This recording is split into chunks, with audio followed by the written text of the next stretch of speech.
Assalamualaikum warahmatullahi wabarakatuh. Salam rahayu dulur-dulurku. Di video ini saya mengajak teman-teman untuk melatih perkutut. Ini masih bakalan teman-teman.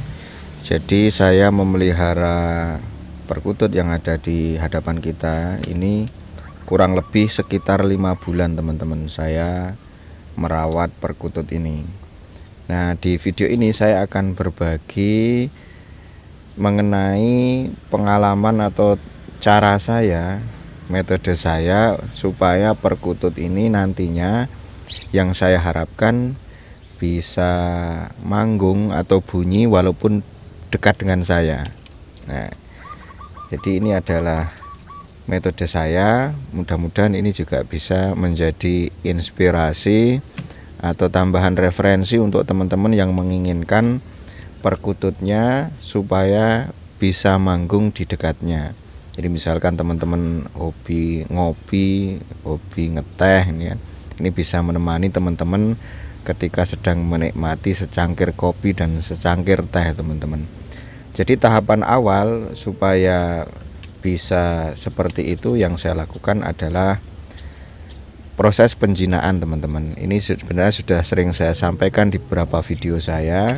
Cukup dengan cara memandikan di malam hari selama 2 kali seminggu teman-teman.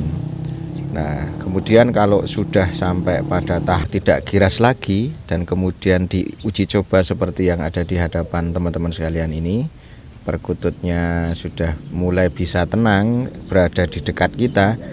Nah, ini tinggal terapi sering, misalkan teman-teman duduk-duduk di dekat dia gitu.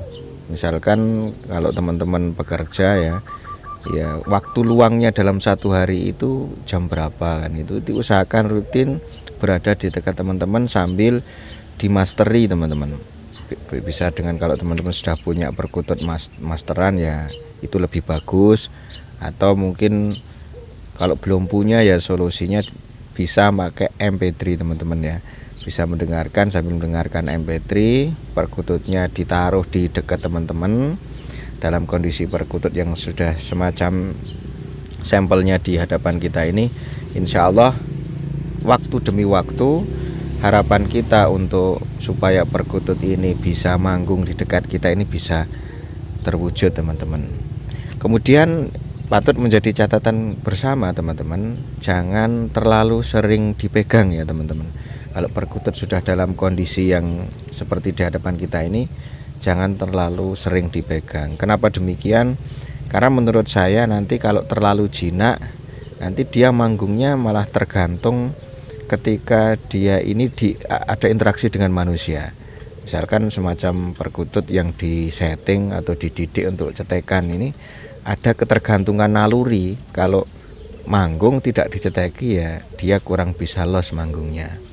Jadi cukup dibiarkan, jangan terlalu sering disentuh atau sering dipegang teman-teman.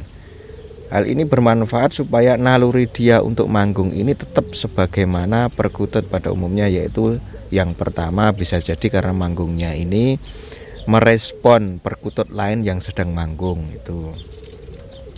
Kemudian yang kedua, manggungnya ini karena sedang proses birahi teman-teman.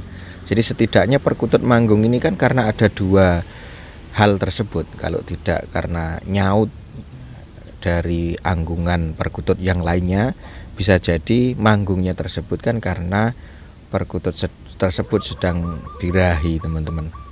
Jadi dengan cara cukup didekati saja, nanti lama-kelamaan dia terbiasa dan dia akan manggungnya itu karena nyaut masteran atau mungkin menyaut perkutut yang lainnya teman-teman. Jadi karena dia nyaut perkutut lainnya yang sedang manggung. Dengan terapi semacam ini, insya Allah perkutut kita ini bisa berani terbiasa manggung walaupun sedang di dekat kita. Nah, ini tentunya kalau kita punya perkutut yang bisa dididik seperti ini kan bisa menjadi salah satu hiburan ya untuk kita teman-teman. Nah, jadi mudah-mudahan ini bisa berhasil ya teman-teman apa yang saya sampaikan ini. Kemudian berkaitan dengan berapa lama waktu perlakuannya, ini ya juga tergantung pada perkutut tersebut mentalnya seperti apa, dan juga kontinuitas atau ketelatenan kita untuk disiplin melatih mendekatinya ini juga sangat penting teman-teman. Kalau teman-teman nggak telaten, nggak disiplin, ya bisa jadi nanti nalurinya berubah, karena sesungguhnya mendidik perkutut ini adalah memahami naluri. Kalau dalam istilah para sepuh yang sudah sepuh itu, ya itu proses niteni teman-teman. Jadi melalui proses niteni akhirnya memahami naluri.